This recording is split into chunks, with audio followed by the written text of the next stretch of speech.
जैसे अग्निदूतम, इस मंत्र में अग्नि शब्द चिन्ह है, यहाँ इसी मंत्र को अग्नि देवता जानना चाहिए। ऐसे ही जहाँ जहाँ मंत्रों में जिस जिस शब्द का लिंग है, लेख है, वहाँ वहाँ उस मंत्र को ही देवता समझना चाहिए। जो लिंग, जो चिन्ह दिखाई दे ना, वो ही उस मंत्र का देवता है। इसी प्रकार सर्वत्र समझ लेना चाहिए। सो देवता शब्द से जिस जिस गुण से जो अर्थ लिए जाते हैं वो निरुक्त और ब्राह्मण आदि ग्रंथों में अच्छी प्रकार से लिखा हुआ है। तो वो दैवत कांड जो कह रहे थे ना, तो यस्य यस्य द्रव्यस्य नामान्वितम यत् छंदो अस्ति, जिस जिस द्रव्य के नाम से जो वहां पर लिखा गया है, तदेव दैवतम, वही उसका देवता है, वही उसका विषय है। इति बोध्यम, ऐसे जानना चाहिए। सा एषा देवता उपपरीक्षा अतीता, तो इस प्रकार से यहाँ पर ये वहां का उदाहरण लिया है दैवत कांड का, निरुक्त का, कि ये देवत कांड की उपपरीक्षा अब समाप्त हुई। और आगामिनी चास्ति, और हमने पूरी कह दी है ऐसा नहीं है, ये दिग्दर्शन करवाया है वहां दैवत कांड में। तो और भी जानने योग्य है वेदों में, वहां तो थोड़े से शब्दों का दिग्दर्शन करवाया है। अत्र उच्यते ऋषिरीश्वरः सर्वदृक् यत् कामो यत् यम कामयमान इमं अर्थम उपदेशेयम इति स यत् काम। और इसमें कारण यह है कि ईश्वर ने जिस अर्थ को जिस जिस नाम से वेदों में उपदेश किया है, उस नाम वाले मंत्रों से उन्हीं अर्थों को जानना होता है। तो ये मंत्र 3 प्रकार के हैं, उनमें से एक परोक्ष और दूसरे प्रत्यक्ष। परोक्ष का मतलब है जो प्रत्यक्ष नहीं है, अर्थ के कई एक प्रत्यक्ष, अर्थात प्रसिद्ध अर्थ के और कई एक आध्यात्मिक, जीव परमेश्वर और सब पदार्थों के कार्य कारण के प्रतिपादन करने वाले हैं। इससे क्या आया, त्रिकालस्थ जितने पदार्थ और विद्या हैं उनके विधान करने वाले मंत्र ही हैं। इस कारण से इनका नाम देवता है। अब ऊपर आ जाओ। ऋषि ईश्वर सर्वदृक्, ईश्वर भी एक ऋषि है ना। ऋषि क्या होता है, मंत्र दृष्टा। और ईश्वर कैसा ऋषि है, सर्वदृक्, सब मंत्रों के विषय का दृष्टा, तो इसलिए उसको कहा सर्वदृक्। सर्वदृक् ऋषि ईश्वर, सब मंत्रों के अर्थों को या उसके विषयों को देखने वाला ऋषि तो ईश्वर है। और यत् कामो यत् कामयमान इमं अर्थम उपदिशेयम इति, क्योंकि वो जानता है कि किस कामना से युक्त होकर के और इस अर्थ का उसको विचार करना चाहिए, ऐसा सोच करके इमम अर्थम उपदिशेयम, ऐसा उसने जान करके उस अर्थ का उपदेश किया वेद में। क्योंकि परमात्मा को पता था कि इतने विषय हैं जो चाहने योग्य हैं, और किस विषय को चाहने के लिए कौन सी स्तुति या कौन से शब्द का प्रयोग करना है, तब उसको मिलेगी। जो ताले बनाते हैं उनको पता होता है ये वाला ताला कौन सी चाबी से खुलेगा, ठीक है। तो सारे मंत्र क्या हैं, लोक हैं। उस मंत्र में क्या शक्ति छिपी है तो वो ईश्वर बताएंगे। तो ईश्वर ने वेद में बताया जिसको ये कामना है वो इस मंत्र का पाठ करे। तो उसको तो पहले पता होना चाहिए ना ईश्वर को। तो यत् कामो यम कामयमान इमं अर्थम उपदिशेयम इति स यत् काम, तो जो जिस कामना वाला है, यम यत् काम स यत् काम, जो जिस कामना वाला है या जो इस कामना वाला है, तो वो यम कामयमान इमं अर्थम उपदिशेयम, इस कामना वाला है तो उसको इन मंत्रों का सहारा लेना चाहिए। ऐसा उसने सोच करके उपदेश कर दिया कि ऐसा मैं उपदेश कर देता हूँ। उपदिशेयम यस्याम देवतायाम अर्थपत्यार्थस्य स्वामित्वम उपदेष्टुम इच्छन् सन् स्तुतिं प्रयुङ्क्ते तदर्थ गुण कीर्तनं प्रयुक्तवान अस्ति स एव मंत्रः तद्देवतो भवति। यस्याम देवतायाम, जिस देवता का अर्थात जिस विषय का, आर्थपत्यम अर्थस्य, जिस विषय का, उसी देवतायाम का अर्थ ही है ये आर्थपत्यम अर्थस्य, जिस विषय का या जिस पदार्थ का, जिस अर्थ का स्वामित्वम उपदेष्टुम इच्छन, जिसका स्वामित्व उसको बनना है, स्वामित्वम उपदेष्टुम, स्वामित्व का उपदेश करने की इच्छा रखता हुआ, स्तुतिम प्रयुङ्क्ते, जिस पदार्थ की इच्छा या जिसका स्वामित्व रखने की इच्छा करता हुआ, स्तुतिम प्रयुङ्क्ते, वो स्तुति करता है, तद अर्थ गुण कीर्तनम, वो स्तुति क्या हो जाती है, उस अर्थ के गुणों का कीर्तन है, वो उस विषय का, वो शब्द, उसका अर्थ और उसके गुणों का कीर्तन, ये मंत्र में है। ऋषि जिस विषय को चाह रहा है तो उसके लिए पहले वैसा शब्द बोलेगा, उस शब्द से उस अर्थ की भावना करेगा, और उस शब्द और अर्थ की भावना ही क्या है, उस विषय का गुण कीर्तन है, गुणगान करना है।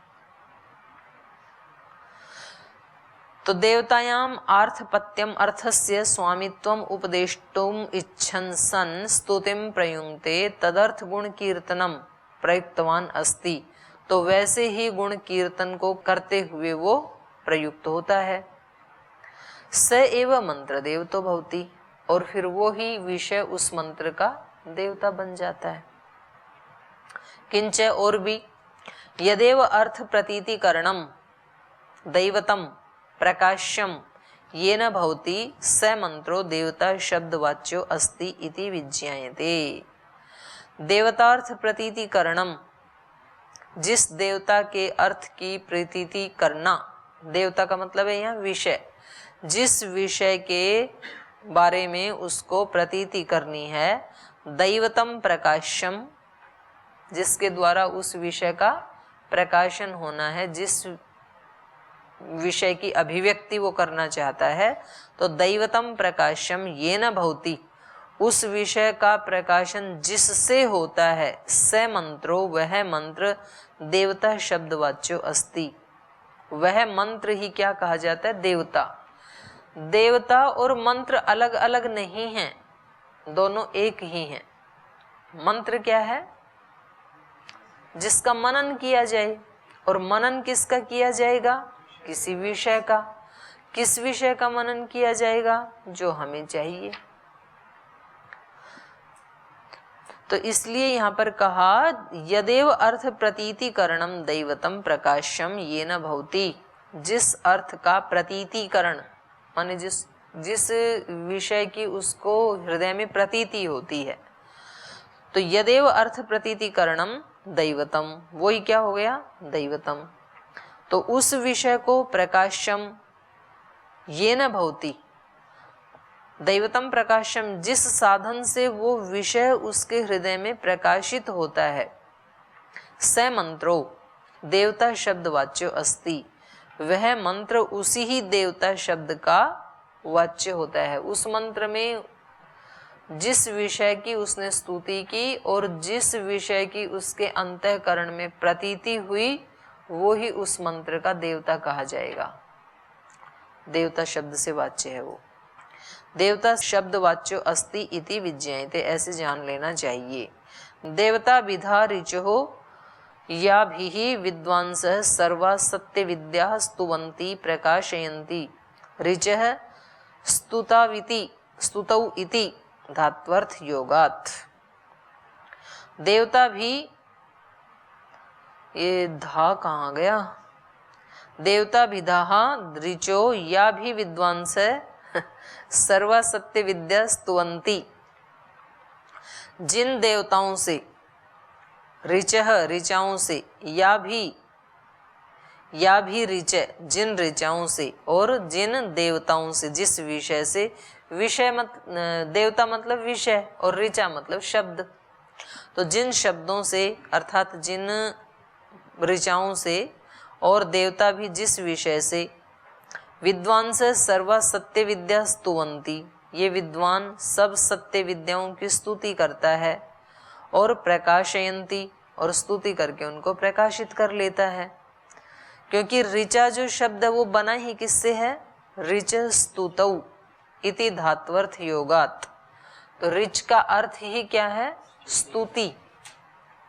तो इसलिए ये जिस देवता की स्तुति करता है, देवता भिधा ऋचो, ऋच मतलब स्तुति, या ऋच विद्वान से सर्वा सत्य विद्या स्तुवंती। तो इस प्रकार से ये ऋचा का मतलब क्या है? सब सत्य विद्याओं की स्तुति।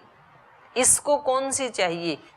वेद में तो सारी सत्य विद्याएं हैं, इसको कौन सी वाली चाहिए? उसकी ये स्तुति करता है। और प्रकाशयंती, और उसको प्रकाशित कर लेता है।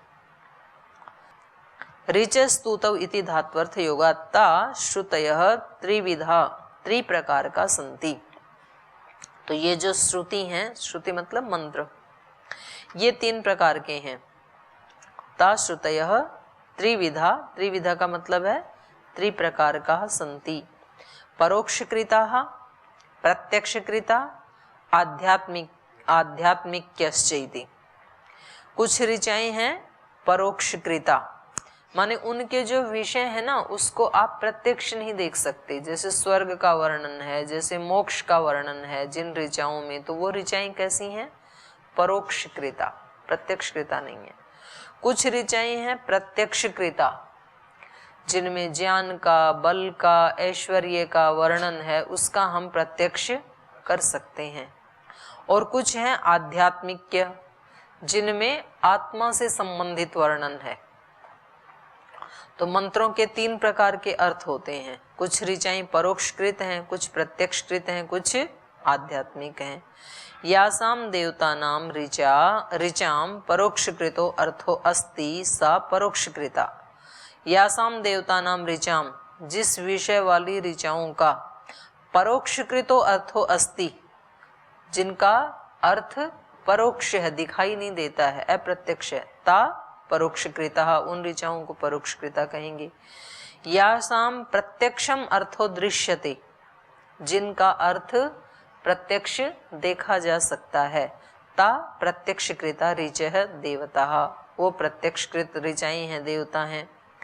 और आध्यात्मिक्यश्च आध्यात्मम जीवात्मानम, अध्यात्म का मतलब है जीवात्मानम, तद अंतर्यामीणम परमेश्वरम, जीवात्मा और जीवात्मा में स्थित जो अंतर्यामी परमेश्वर है, परमेश्वरम च प्रतिपादितुम अर्हाः, तो जो जीवात्मा और जीवात्मा में ही विद्यमान परमात्मा को जो प्रतिपादित करने में समर्थ हैं, वो ऋचाएं या ऋचाः मंत्राः, वे ऋचाएं या मंत्र वो क्या कही जाएंगी? ता आध्यात्मिक्यश्च इति, उनको आध्यात्मिक कहेंगे। एता एव कर्म कांडे देवता शब्दार्था संति इति विज्ञेयम्। तो ये ही कर्म कांड में जो देवता शब्द बोला जाता है ना, तो ये ही देवता शब्द के अर्थ है, माने उन मंत्रों का विषय, ऐसा जान लेना चाहिए।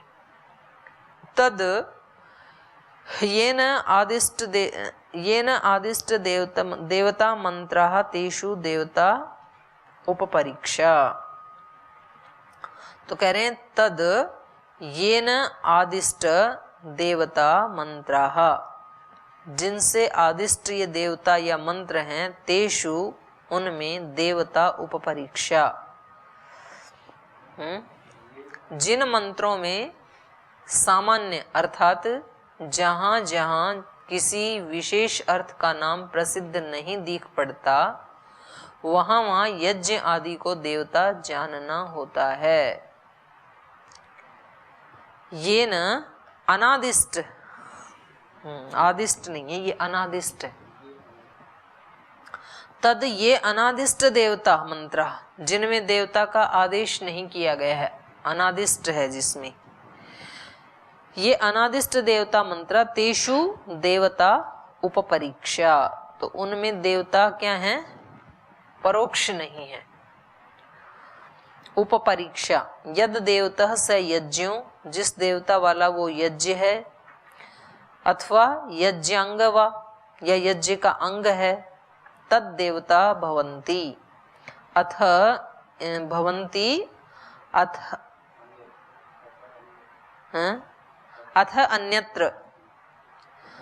अन्यत्र यज्ञात् प्राजापत्य इति याज्ञिका नाराशंसा इति नैरुक्ता अपि वा सा कामदेवता स्यात्, प्रायो देवता वा अस्ति हि आचारो बहुलं लोके देवदेवत्यम अतिथिदेवत्यम पितृदेवत्यम याज्ञ देवतो मंत्र इति।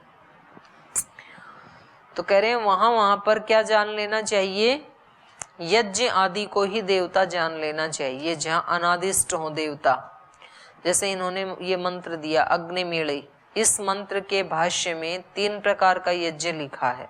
एक अग्निहोत्र से लेके अश्वमेध पर्यंत माने स्थूल यज्ञ, और दूसरा प्रकृति से लेकर के पृथ्वी पर्यंत, ये सारी प्रकृति रचना रूप और शिल्प विद्या, और तीसरा सत्संग आदि से जो विज्ञान और योग रूपी यज्ञ है अर्थात आध्यात्मिक, ये ही उन मंत्रों के देवता जानने चाहिए, तथा जिनसे यह यज्ञ सिद्ध होता है वो यज्ञांग भी उन मंत्रों के देवता हैं।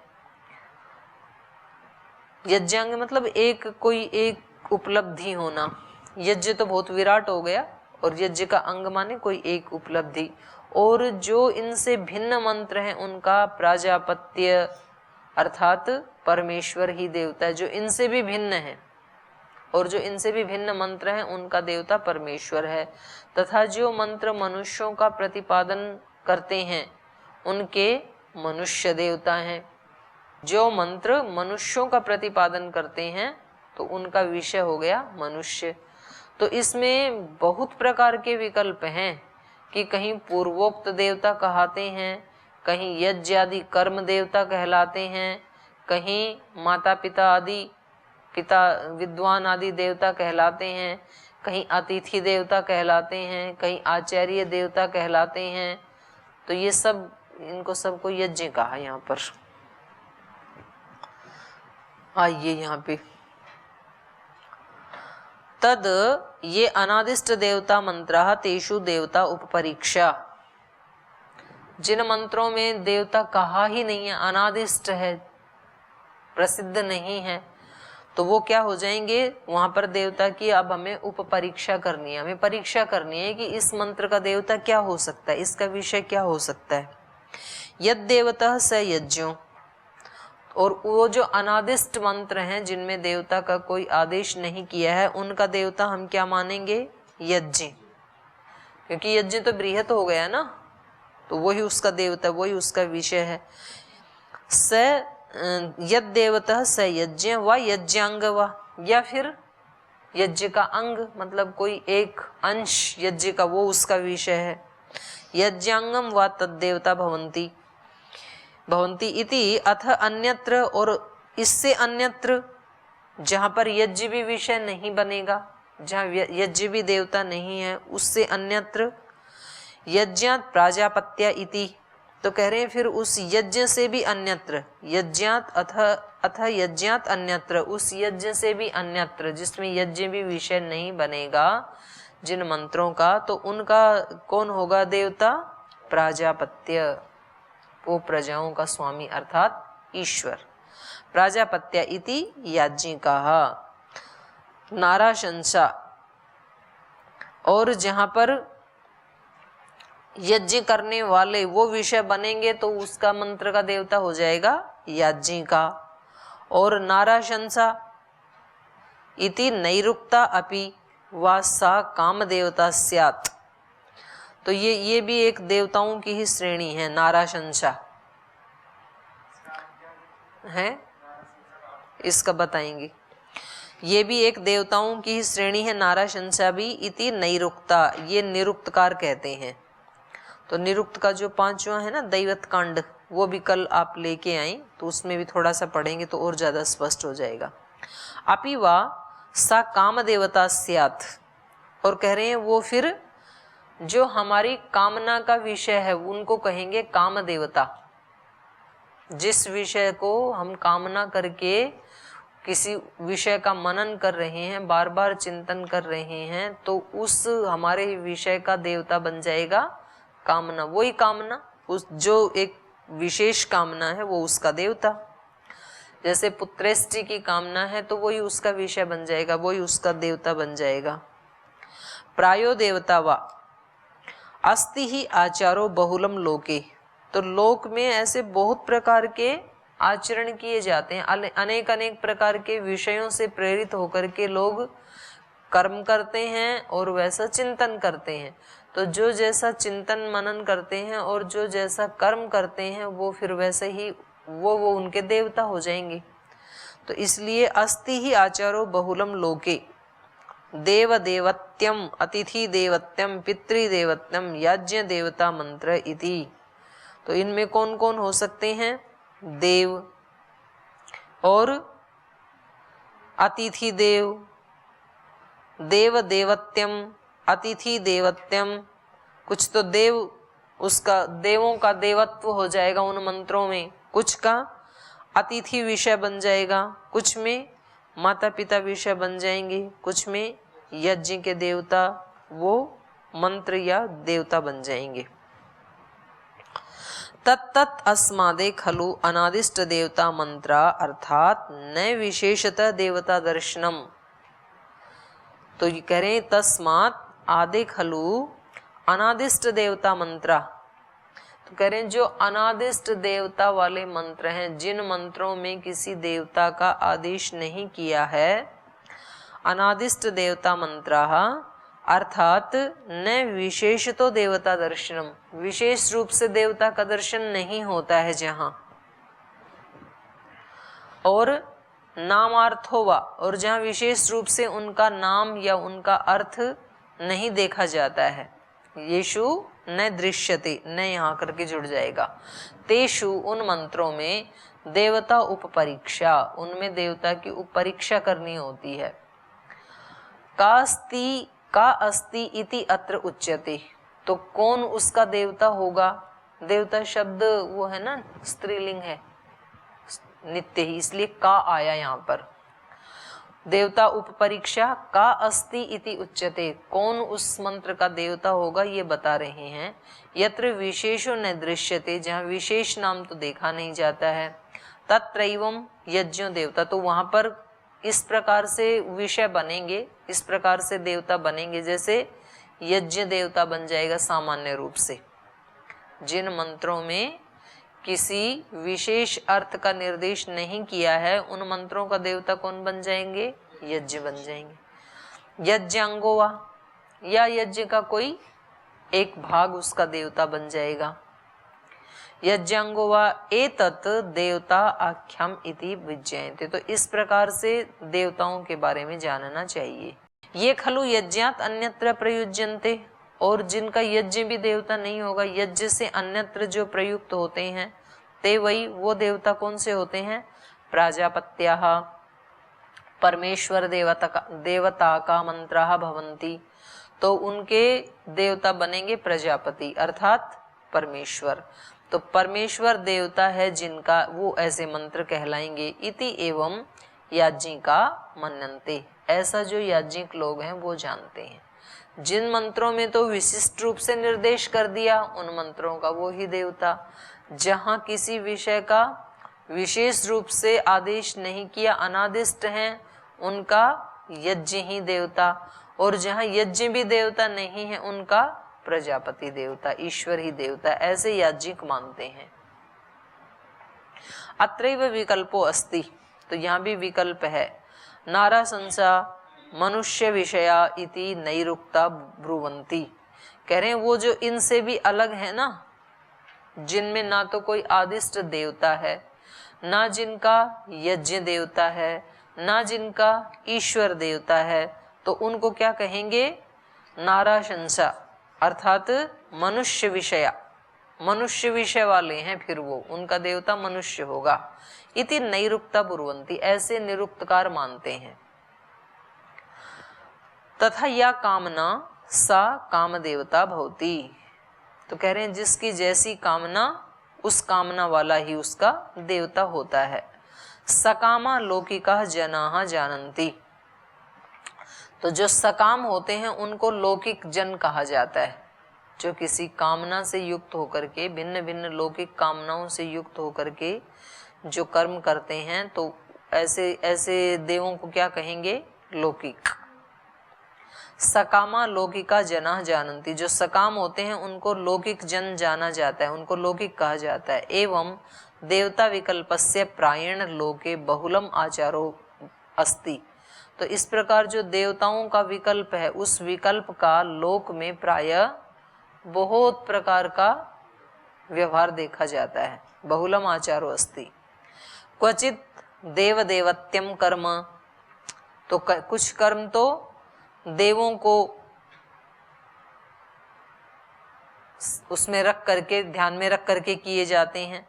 क्वचित देव देवत्यम कर्म, क्वचित मातृदेवत्यम, कहीं पर माता ही देवता है, और क्वचित विद्वत देवत्यम, कहीं विद्वानों को देवता कह दिया है, कहीं अतिथि देवत्वम, कहीं अतिथि को देवता कह दिया है, कहीं पितृदेवत्वम, कहीं पिता को देवता कह दिया है। एते अपि पूज्या सत्कर्तव्याः, क्योंकि ये सब भी पूज्य हैं, तो इनके पूज्य होने से पूज्या सत्कर्तव्या, इनकी पूजा करनी चाहिए। पूज्या सत्कर्तव्या सन्ति, अतः तेषाम उपकार कर्तृत्व मात्रम एव देवतात्वम अस्ति इति विज्ञायते, तो उनका जो उपकार है वो उनके कर्तृत्व मात्र, वो जो कुछ भी करते हैं वो उपकार ही करते हैं, तो उसके कारण उनका जो सम्मान है वो देवता जैसे ही हो जाता है। देवतात्वम अस्ति इति विज्ञायते, उनका जो उपकार है वो ही हमारे लिए क्या है? देवतात्वम। तो कितने प्रकार के देवता हो गए? कितने प्रकार के देवता हो गए?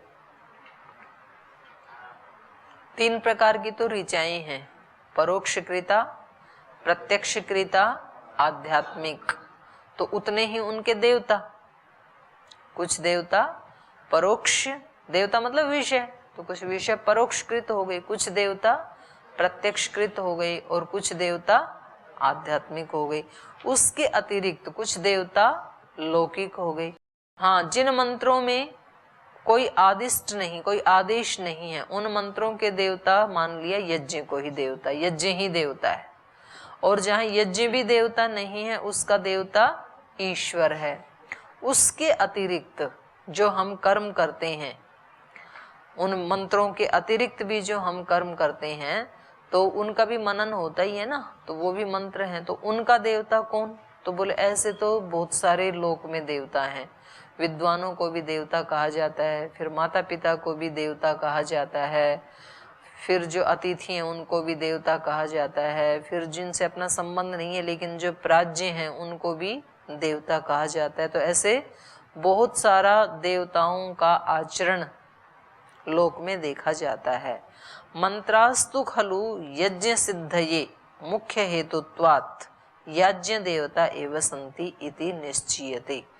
लेकिन कह रहे हैं जो मंत्र हैं, लोक वाले जो कामनाएं हैं, जो विषय हैं, उनको मंत्र नहीं कहेंगे। मंत्रास्तु खलु यज्ञ सिद्धये, मंत्र किसके लिए हैं? यज्ञ की सिद्धि के लिए हैं। मुख्य हेतुत्वात्, क्योंकि उनका मुख्य हेतु क्या है? यज्ञ की सिद्धि करना। ये मुख्य हेतुत्वात् यज्ञ देवता एव सन्ति इति निश्चीयते, इसलिए उनका मुख्य देवता क्या है? यज्ञ विषय से संबंधित ही उसका देवता है, यज्ञ ही उनका विषय होता है, क्योंकि उन मंत्रों का मुख्य हेतु क्या है? यज्ञ को सिद्ध करना।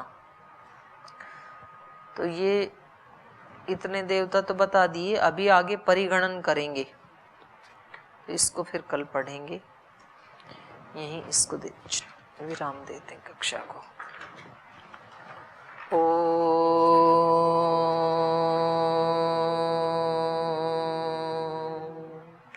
शांति शांति शांति।